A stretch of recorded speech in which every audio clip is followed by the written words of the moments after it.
All right, I'm back with some more ideas for your 20-gallon aquariums. These are still going to be 20 highs as opposed to a 20 long. We'll get to those 20 longs in another series. Don't worry about that. But my first idea is teacup platies, especially those fireball red ones, those little cuddly little platies, and cryptocorns. So get yourself like a group of 6 or something like that. Find them on eBay or Aquabid or local fish store or wherever you got to source these things. So they're great because they don't get full length size. They get to about half the size of a normal platy, and that red color looks really good. Then you pair that with a bunch of cryptocorn plants, whether you're going to do red Wendetti, you're going to do a carpet of crypt parva, you could get spirulina, or not spirulina, but spiralis in the back, and you got cryptoletia lucens. So you put a bunch of root tabs in the bottom, and you get those growing in your gravel. Looks great, looks lush. Then you get all these baby factories, which are the teacup platies, swimming in the middle, and the babies can hide out in the plants and grow up. You're gonna feed them anything you want because they're not fussy at all. They're actually good little algae eaters. They're gonna pick at algae for you. pH, keep it above 7, and under probably 8.5 or so. You can go a little bit higher if you really had to.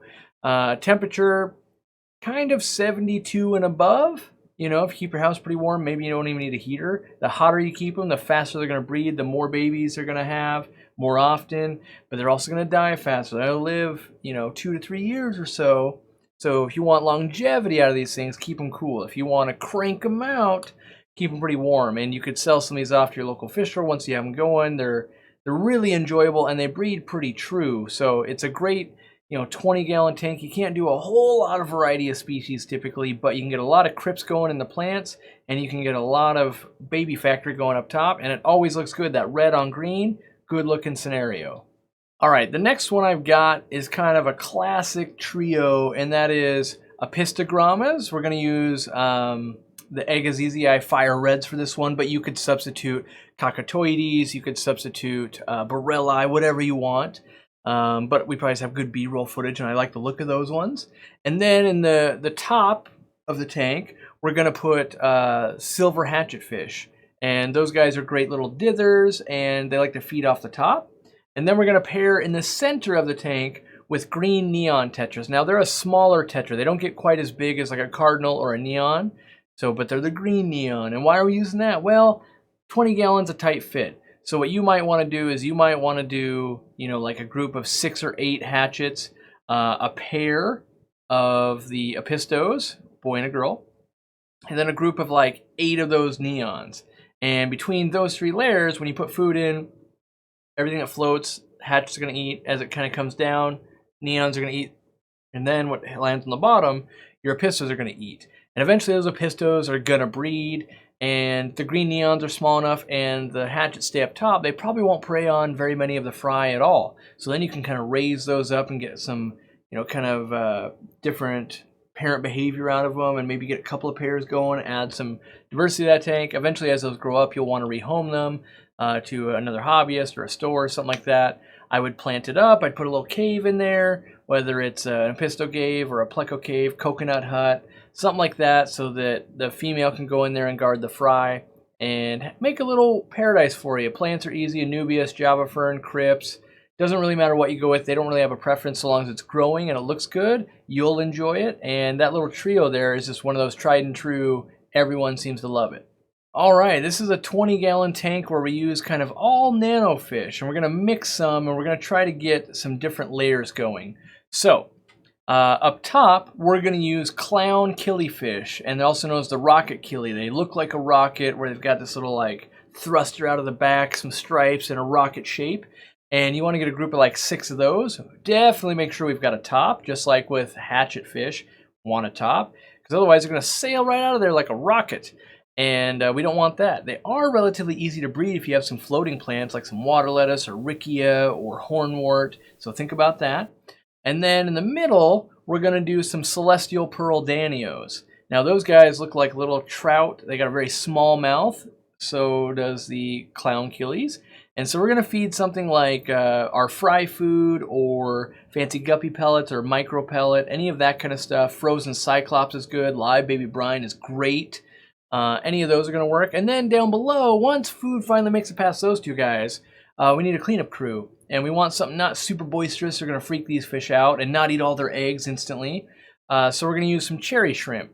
And I like cherry shrimp. You use a different color if you want, but cherry shrimp in general, very hardy and easy to breed. I get a group of like maybe 6 of those, 6 celestial pearl danios, and 6 clown killies. Start that off with some plants, and hopefully you can make some more.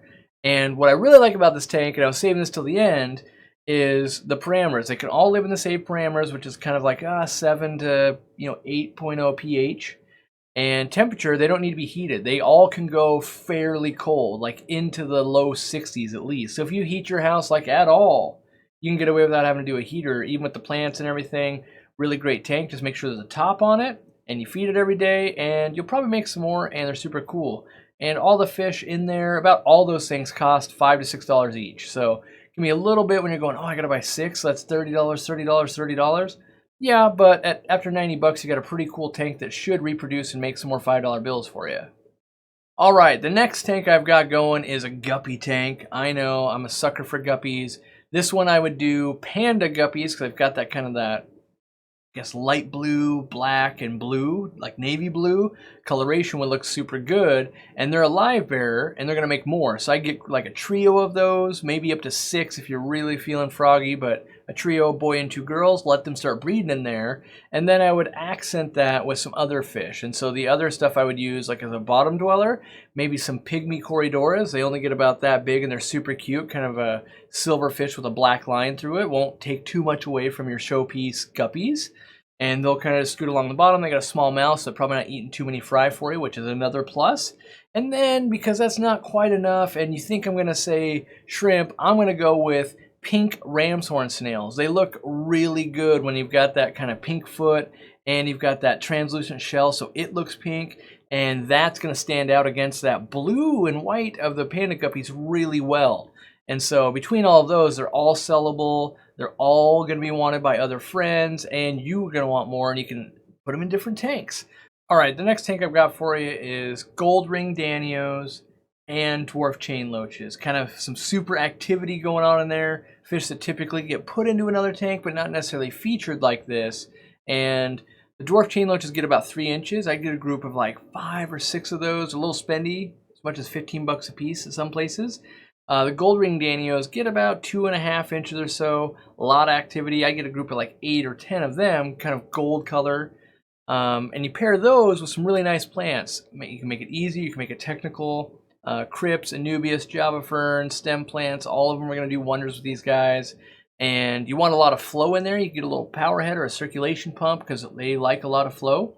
You don't necessarily have to heat it too hot, but I wouldn't let it get too low either. I would say 75 is about as low as I would go. As far as feeding meaty foods, frozen bloodworms, frozen brine shrimp, cyclops, any of that stuff. You can mix flake food in there. You can mix pellets. Make sure the pellets are sinking though. And just make sure you don't put snails with them because the dwarf chain loaches will eat them. And yeah, it's mostly an enjoyment tank. You're not going to do a whole lot of breeding in there or anything like that. You'll make some more plants. But it's really to focus on those 2 species and how they interact, and a fish that's not kept usually is kind of 2 little schools like that, which can be really enjoyable, especially in like an office setting or on a desk.